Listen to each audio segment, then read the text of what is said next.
Така. Един долу, 45 градуса. Нека да стане много.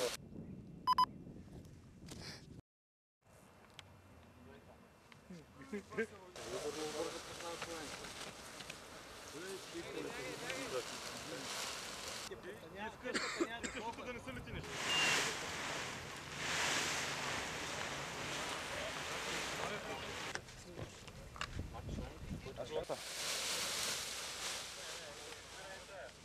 Дърпай, дърпай, дърпай!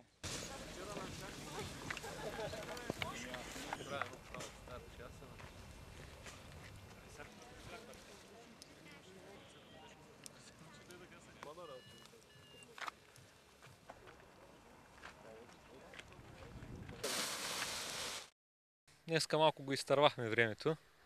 В смисъл, че по-голямата част от хората излетяха на време. Направихме добър полет. Горе условията не бяха добри на старта и заради това доста трудно се излиташе. Отдавна идваме тук. Тук е едно от най-добрите места за летение в България. Страхотно е мястото.